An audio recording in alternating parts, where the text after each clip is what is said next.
What do you do when you're in your place? What's going through your worldly mind? I wish I could see inside of your place. One thing that's been on my mind lately is productivity. The first part of it came from the advice question that I got, which was around, can you be an entrepreneur? Can you get out of the machine? Can you do your own thing? And I argue that yes, you can. The other part has been around talking to founders and even just my friends and family, feeling like, I have to put in more and more in order to get the output that I want.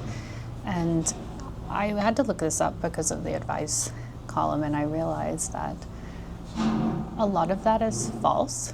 It's true, you can work hard, you can put a lot in, especially as a founder or you're starting your own business or anything like that. It does take a lot of work at the beginning because you have to learn so many things. You have to be the whole person of doing everything, right?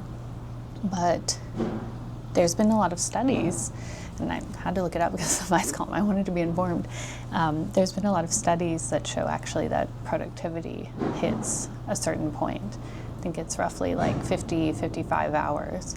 And then after that, you are just kind of like, it's like diminishing returns because you're really tired, you can't make decisions, you can't think clearly. And so it's really not the more you put in, the more you get out. And if that were true as well, think about all the incredibly hardworking people across the world that are working 2 or 3 jobs and still in poverty, right? That is because of the systems that are in play, economic, social, government, everything like that keeps them in those positions, right? So working hard doesn't necessarily mean better outcomes, better output, that you're going to actually do what you want to do. And that's not to be depressing or anything like that. It's just more of the reality, like thinking of the reality of these things, right? So you could put, 60, 70, 80 hours of work into a job, and your output could still just be what you've put towards that job. Like, have you actually learned and grown and expanded yourself in different ways? Maybe it does give you that opportunity, but oftentimes it can just burn you out, and then you feel like, where do I have to go from here? The other part I've been seeing too is that there's just so much talk about, corporate jobs and what they've become and how it's been theater and what are we doing all of this for? And what's sad is that tech used to be this oasis away from that, and now it's slowly becoming that because it's just become more and more, there's more money put into it, there's more backing behind it. They need more structure, and where do they get that from? They get it from corporate. They don't think about perhaps making a new kind of structure with work, right? So when you're starting something, or you feel like you want to start something, there's this mythology around all of this, which is you have to basically dedicate your whole life, all of your time and money and hours into this. But the more I'm reflecting on it, and the more I'm just like, I just don't think that's true. I think it happens, but I do think that it's just not a reality to do great work. And so I've been doing my own experiments, because I have been that person who has always been, everything goes into my job, absolutely everything. Like all my time is dedicated to that. And this year I realized I hit a wall where I was just like, I don't really know what's next. Like I've been pushing and striving and doing a lot, but it's just not feeling fulfilling to me as much anymore. And I started to put more boundaries in my work, even though it's, high pressure, high stakes job. I wasn't going to go past that 55 hours a week.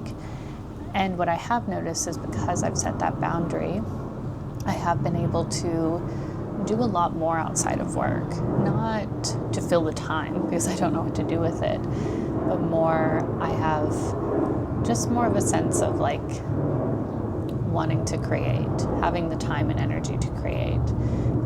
So I've just been trying out different things. I've been writing, been doing this video stuff because it's also another form of narrative. I go to Pilates, I go to dinner with my friends, like making sure I can enjoy that time exploring the city that I'm in. Trying lots of new things actually just to have that, and even reading more. As soon as I set that boundary, actually, I've hit like 70 books this year. Now, granted, a lot of those are like really trashy romance novels, but hey, that's what I wanted to read. That's what I wanted for enjoyment. I just wanted to have fun with it. So I found that the more boundaries I put on there, the more I can actually do, the more I can create and enjoy it and not feel like, I don't know, the only thing in life is my job. And I feel like that boundary as well has also helped me expand and meet people, have the time and space to meet these founders, to mentor these founders, to talk with these small business owners, to really understand what do I want to build for myself. I always thought, I'm just going to freelance and design because that's the skill I have, but I am seeing how all of my skills are coming together to do what I want to do. And I'm also finding like I don't have to pick just the one thing to do. Like it doesn't have to be this like tight little box. Like that is the essence of a Renaissance person, right? Is that they do all of these things that complement each other. So yeah, that's been my current reflection this week, because I do feel like there's just so much in the world around productivity and how to be more productive. And it's always like with systems and everything in place, which is great for a lot of people. I just am not a systems person like that. Like I will set it up so beautifully, like a to-do list and a planner and everything, and I'll never do it. But what I have found is that if I do say, this is the time and space that I dedicate to my job that gives me money, that also gives me opportunities and fulfillment, and I will grow in that. Like I've been growing from being an IC to a manager to a leader, and that's been quite mind-blowing. And for me, like that's always what I wanted to do, right? And so being able to grow in that space and still say, I'm going to cut off timing for that. I'm going to cut off how much I put into this. I don't even read managerial books, leadership books. There's only one leadership book that actually feels right to me, which is Leaders Eat Last. But after that, it's like I just read and observe and learn about the world through fiction, through other places, through studies, through what I see on the internet, all of these other spaces that help me actually be a better leader. I think, just having time and space away from my job has just helped me be better at what I'm doing. And so I feel like that's the advice. If I can give you some free advice, that's the advice I've been giving to a lot of founders, and they're creating startups, they're getting funding, or people who are starting a new business. It's always when I'm giving advice that the planes decide to fly overhead. But I live near the airport, so what am I going to do?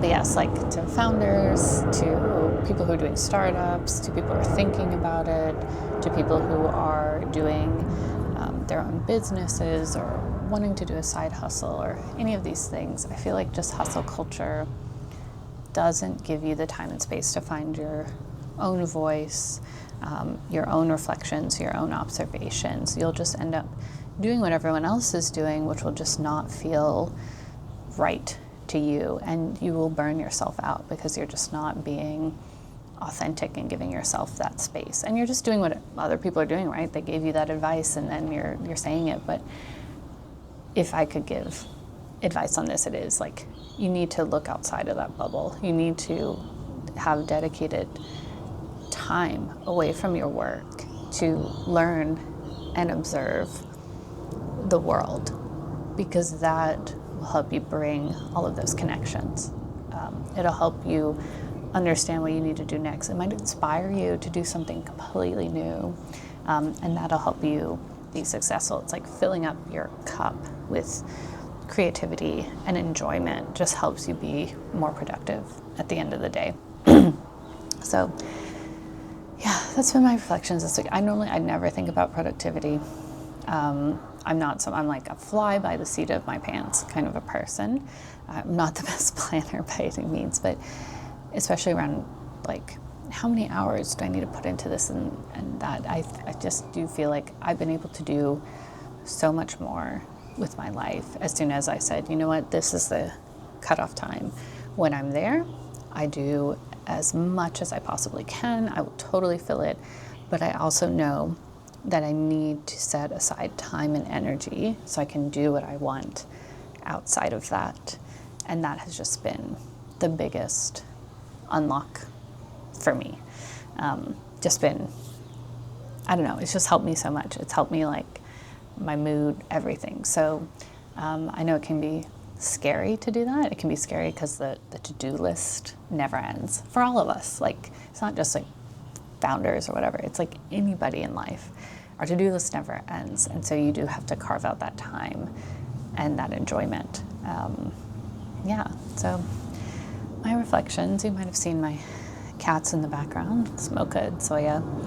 They're enjoying some outside time because it is sunny here in Sydney. And after Pilates, I got my Vietnamese iced coffee. I'm ready to lock in on some writing and get going on that. So I hope you have a good week or month or whenever you're viewing this. And I'm curious, have you been able to look at your productivity and we always say boundaries, which I feel like is being used for everything, but it's true. It's like, when have you been looking at, how do you decide where your energy and time goes and how much emotion do you give to each of those things? I'm just curious, but I hope you have a good one, and I'll see you next time.